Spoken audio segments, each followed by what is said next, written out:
एक बार भगवान बुद्ध जेतवन विहार में रह रहे थे। भिक्षु चक्षुपाल भगवान से मिलने के लिए आए थे। उनके आगमन के साथ उनकी दिनचर्या, व्यवहार और गुणों की चर्चा भी हुई। भिक्षु चक्षुपाल अंधे थे। एक दिन विहार के कुछ भिक्षुओं ने कुछ मरे हुए कीटडाहों को चक्षुपाल की कुटी के बाहर पाया और उन्होंने चक्षुपाल की निंदा करनी शुरू कर दी कि उन्होंने इन जीवित प्राणियों की हत्या की। भगवान बुद्ध ने निंदा कर रहे उन भिक्षुओं को बुलाया और पूछा कि क्या तुमने भिक्षु को कीड़े मारते हुए देखा है? उन्होंने उत्तर दिया, नहीं। इस पर भगवान बुद्ध ने उन साधकों से कहा कि जैसे तुमने उन्हें कीड़ों को मारते हुए नहीं देखा, वैसे ही चक्षुपाल ने भी उन्हें मरते हुए नहीं देखा और उन्होंने कीड़ों को जानबूझकर नहीं मारा है, इसलिए उनकी भर्त्सना करना उचित नहीं है। भिक्षुओं ने इसके बाद पूछा कि चक्षुपाल अंधे क्यों हैं? उन्होंने इस जन्म में अथवा पिछले जन्म में क्या पाप किए? भगवान बुद्ध ने चक्षुपाल के बारे में कहा कि वे पूर्व जन्म में एक चिकित्सक थे। एक अंधी स्त्री ने उनसे वादा किया था कि यदि वे उसकी आंखें ठीक कर देंगे तो वह और उसका परिवार उनके दास बन जाएंगे। स्त्री की आंखें ठीक हो गईं, पर उसने दासी बनने के भय से यह मानने से इनकार कर दिया। चिकित्सक को तो पता था कि उस स्त्री की आंखें ठीक हो गई हैं, वह झूठ बोल रही है। उसे सबक सिखाने के लिए या बदला लेने के लिए चक्षुपाल ने दूसरी दवा दी। उस दवा से महिला फिर अंधी हो गई। वह कितना ही रोई पीटी, लेकिन चक्षुपाल जरा भी नहीं पसीजा। इस पाप के फल स्वरूप अगले जन्म में चिकित्सक को अंधा बनना पड़ रहा। प्रेरक कहानी 2, परिश्रम और धैर्य।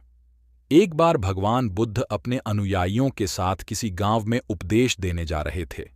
उस गांव से पूर्व ही मार्ग में उन लोगों को जगह जगह बहुत सारे गड्ढे खुदे हुए मिले।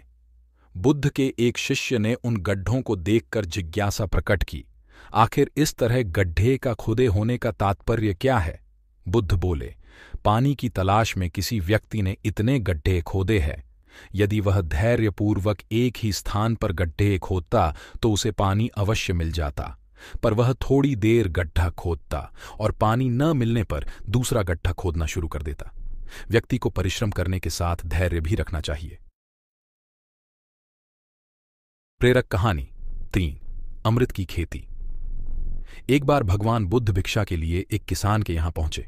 तथागत को भिक्षा के लिए आया देखकर किसान उपेक्षा से बोला, श्रमण, मैं हल जोतता हूं और तब खाता हूं। तुम्हें भी हल जोतना और बीज बोना चाहिए और तब खाना खाना चाहिए।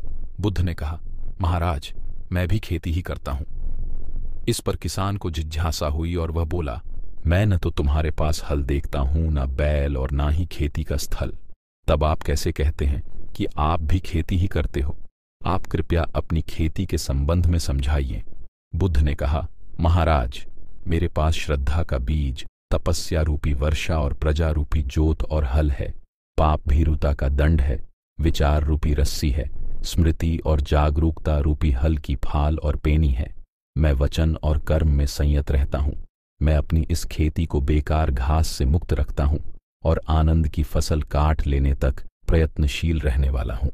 अप्रमाद मेरा बैल है जो बाधाएं देखकर भी पीछे मुंह नहीं मोड़ता है।